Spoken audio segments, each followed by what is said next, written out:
Croeso, this is James, aka JP Harker, coming to you with another video. Okay, some of the things I've been reading recently. We have here Grey Hunter by William King, Ciaphas Cain, Hero of the Imperium by Sandy Mitchell, and The Goblin Emperor by Catherine Addison. Now, I don't have a physical copy of that because I was listening to the audiobook. But I do have here the rulebook from the Labyrinth board game, in which there is a lovely picture of David Bowie as the Goblin King. So I'll just use this as my prop. David Bowie and Jennifer Connelly there. One of the finest films ever made. If you haven't seen it, watch it. I'm going to start off with Grey Hunter. Now this is the next book in the Space Wolf saga. I don't think it's a trilogy. I think there are more of them.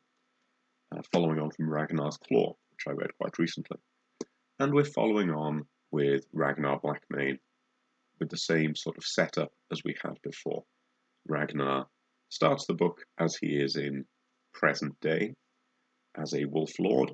We have a little short adventure with him, and then we go back into him reminiscing about what he got up to when he was a youngster.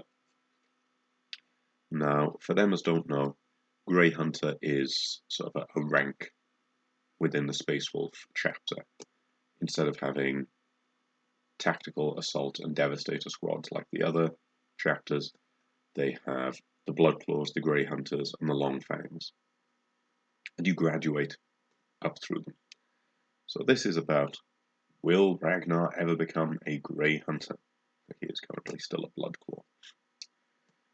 Now, like with the others, it's the same issue of, we know that Ragnar's going to be fine, so there's a certain degree of stolen peril there, but there are plenty of other characters who we don't know make it to the end, and most books we assume the protagonist makes it to the end, so I don't mind that particularly.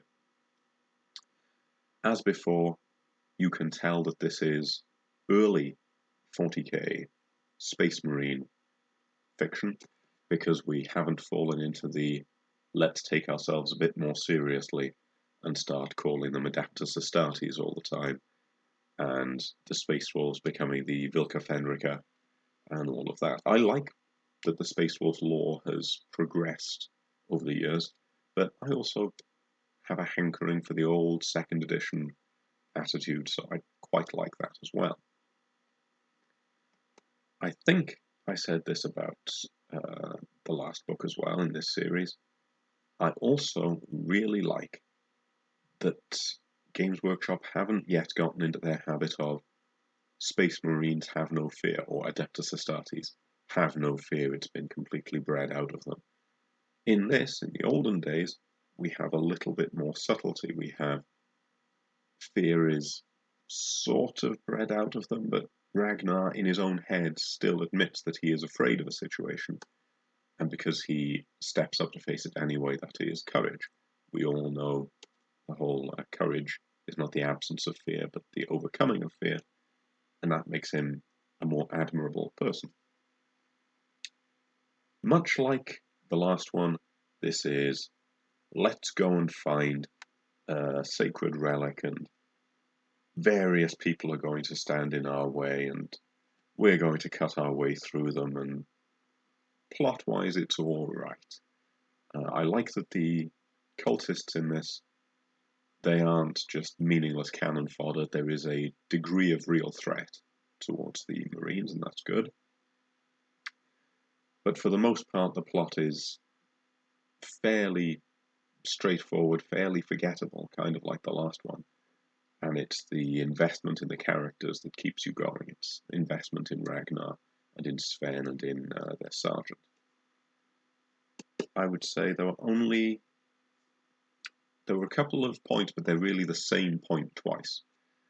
The author uses 20th century or 21st century. I think this was, it was 2002. I assumed it was late 90s. But uses common colloquialisms from the present day and uses them in the 41st millennium and they don't work out of context. There's two that I've jotted down in my notes, and that is Date with Destiny and The Heretics Are on Holiday. Now, these people are space Vikings who have been made into super soldiers. They don't go on dates. Why does the phrase Date with Destiny exist anywhere in their vocabulary? It just doesn't work, and it jars, and it takes you out of the story. Worse, far worse, is I thought the heretics were all on holiday. Space Vikings! Space Viking super soldiers in space. They don't know what a holiday is. And if they did, it wouldn't be part of their common vocabulary. These people don't go on holidays. They don't know what holidays are. So why are they saying they were all on holiday? Because the author and the reader knows what a holiday is. And I accept that to a certain extent, it's unavoidable to use modern language because that is the language in which we write and in which we communicate now. But some sayings, you could have avoided those and we would have been better off for it. Yes, that's a little rant there. Apart from that, it was all right. It wasn't a towering achievement of a novel. It wasn't something that I'm thinking, oh, I must read that again. But it was a bit of fun. And most 40k novels, that's what you're aiming for, is it's a bit of fun. So, yes, if you like Space Marines, if you like 40k, and especially if you like the Space Wolves, pick this up, by all means. It's not going to change your world, but it is going to be a bit of entertainment. That's that one. Grey Hunter by William King. Now, sorry, this is a new top, so it's a little bit. It's ruining my stylish image. The Goblin Emperor by Catherine Addison. I really wanted to like it because it seems to have a lot of potential. I'm going to use this as my prop. This is a double-edged sword using Labyrinth as your prop, because it's nice to have something in your hand when you're talking about an audiobook, but unfortunately it also reminds you that there's a much, much better story about goblins to be told, and it's this. The essential premise of the Goblin Emperor is we have this young lad, Maya, who is unexpectedly the heir to the throne. It's reminiscent of the White Ship disaster, where William the Etheling very unexpectedly died, and suddenly there's a succession crisis. Now, crisis isn't the right word, we've only got one guy to do it, but he was so unlikely to ever become involved in this court, because the Emperor and I think two of his sons have both been killed in this accident. He's never been brought up with any kind of understanding of court politics. He knows a little bit about court etiquette, because in his little semi-exile, he has a cousin who is also semi-exiled, who has taught him a little bit about the realities of court life. Mainly, it's implied this cousin, Cerberus, he's only really doing it to keep himself occupied while he's in exile, and he's reminiscing about his better days when he was at court. So Maya's education is extremely limited, extremely naive, and gets thrown into being the emperor, who is this not quite constitutional monarch, not quite all-powerful dictator. Sort of like your early medieval English king, where to an extent you're answerable to the barons, and to an extent you have supreme executive power. It's interesting, I found.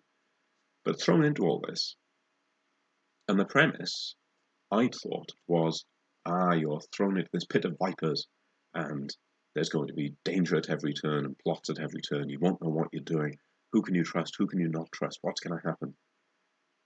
And something akin to Ned Stark becoming Hand of the King, where he's suddenly thrown into a world he doesn't understand.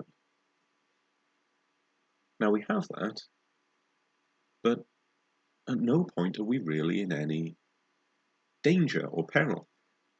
For most of the book, Maya's only real danger, the only stakes is, or are, he's going to make a fool of himself. That's pretty much it. There's no, at least for the first 2/3 to 3/4 of the book, there's no real concept of maybe someone will try to replace you. Maybe someone will try and assassinate you. Maybe someone will have you whisked back into exile on some political or legal pretext and they'll seize power for themselves. None of that. It's all about Maya not understanding court protocol, not understanding the concept of having bodyguards with him all the time, which was interesting, a physical and spiritual bodyguard, a soldier and a priest. Not understanding the arranged marriages, not understanding all of these various hoops he has to jump through, and this persona he has to convey. But there's no stakes. It's just, if you don't do this, you'll look a fool. And it's only, I think, yes, I noted down, chapter 23, when there's actual threat, where you actually think, this person may be in danger. And by that point, I was bored. I had grown tired of hearing of yet another social function where he doesn't really understand, yet another ritualized duty that he doesn't really understand. And I do feel sorry for him because he's trying to enact some reforms and trying to change the office of Emperor a little bit and be different to the way the last few generations have. But because there's no high-stakes drama, it just didn't hold my interest. And it's a shame because by the time we get to where it gets interesting and the pace starts to up a little bit, I wish I'd been invested. And I just wasn't. And it suffers. Minor spoiler, skip forward 10 seconds if you don't want to hear it. It's Scream Syndrome. You know that guy you thought you couldn't trust all along? Well, it was him. Don't know if that was the full 10 seconds, but I'm going to end it now. But yet there wasn't a great deal of mystery or suspense. And the climax happened, but then the story kept going for far too long. And there was a sort of, this will set up for something else. But like a lot of these things, by the time that setup had happened, I'd lost interest in what was going to happen next. So unfortunately, I'm not going to recommend Goblin Emperor particularly highly. I know it's quite popular on BookTube, but it's not really for me. Now, I wanted to round this video off with something good, so here we have it. Ciaphas Cain, Hero of the Imperium. This is a reread, and I must have read this 4 times, maybe 5 times, and I'd happily read it again. I finished reading this very recently. I would quite happily just start from the start again, because it's so engaging, it's so fun. The character is both amusing and witty, but he's also someone who you can become invested in what he's doing, and I absolutely love it. So, give you a little preface. For anyone who's read the Harry Flashman books, this is essentially 40K's answer to him. Harry Flashman is a fictional character in the 1900s, so the 19th century, 1900s. And he's a dreadful, dreadful cad. He's based on a minor character from Tom Brown's School Days. And he appears in various important historical events and is accidentally shown as being the hero of the day, even though he's desperately trying to get out of things.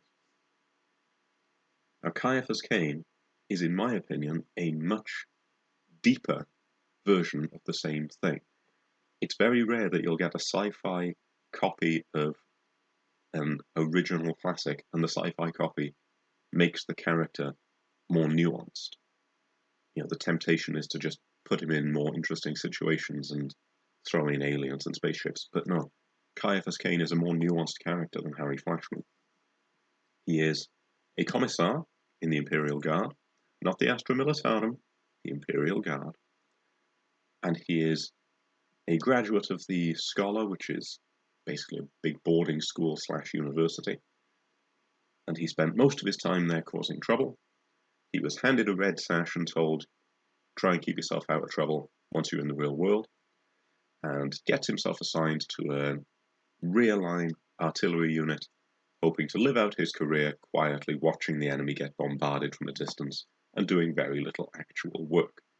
He's a political officer. He's there to keep morale up and keep people focused on the greater good of the Imperium.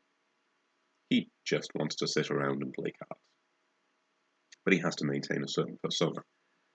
Early on, when his regiment is attacked, and in the middle of trying to escape, he accidentally runs into the flanking force and stops them, he becomes a hero.